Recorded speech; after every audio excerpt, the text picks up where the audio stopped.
So this is the other thing that I was really looking at. It's actually one of the reasons why I decided to drive 7 hours, because I wanted to get my hands on this wheel, just to get the feel for it, get the feel for. This is a replica Alpine wheel that's created by Trak Racer. Let me try to look up really quick. We can see this is like the real wheel, right? So you can see the encoders here, these buttons, and then the, paddle shifters, etc., etc. So now we go to, I guess I can try to make it side by side.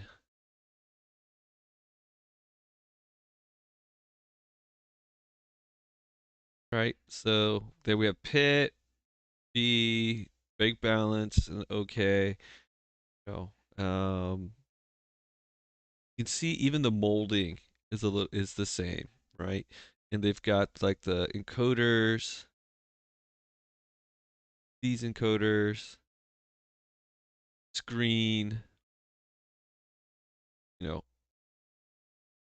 look at this fail type, fail B, clutch mode. So very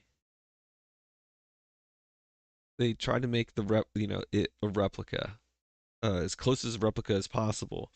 Um, the encoders are good in a sense that they don't, you know, go crazy. Um, and what we found out was, so I talked to them, and there's a couple things I found out. I found out, obviously they tried to make it as realistic as possible. The part number for this molding and the buttons are the same as the real wheel. And these buttons are sort of, they're not like the standard, controller buttons and stuff. So there's a certain, push and feel to them that are that don't feel like just a regular wheel. So this was really interesting. Let me go to the video.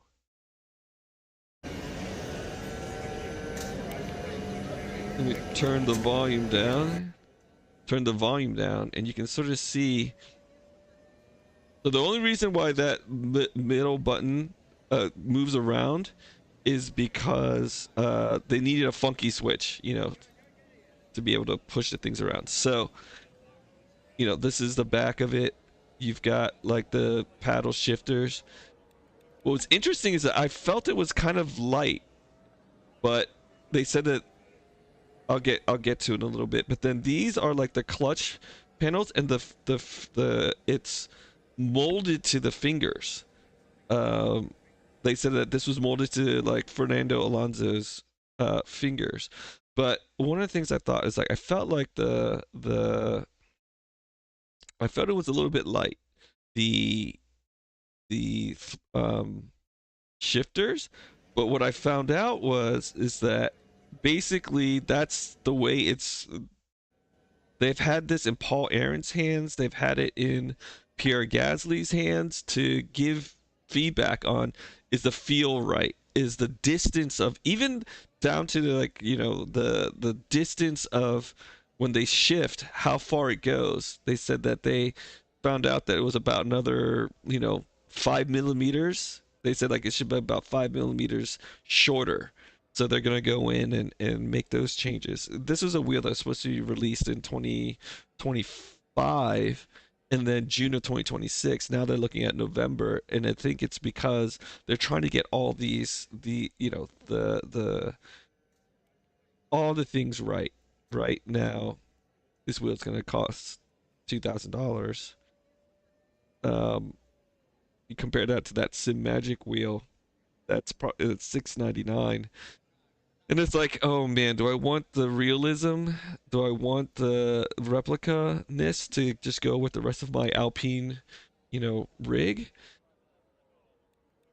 But is it actually? I wish it was. I wish this was actually connected to a rig that we could actually drive, so I could get the feel for it um, while driving. But it's hefty. It's very light. You kind of feel like there's certain parts where it's like, wow, it feels a little bit. I don't want to say flimsy, but very, you know, very light. And you think about it, that's probably what is needed in an F1 car, right? Because they don't want all this any extra weight. So that was this is one of the I spent probably an hour and a half just holding this wheel, getting a feel for it, touching all the buttons, talking to the Trak Racer representatives about what the plans were. They were just telling me about all the features, the history, of the wheel, um, and such. So excited to sort of see the development of how this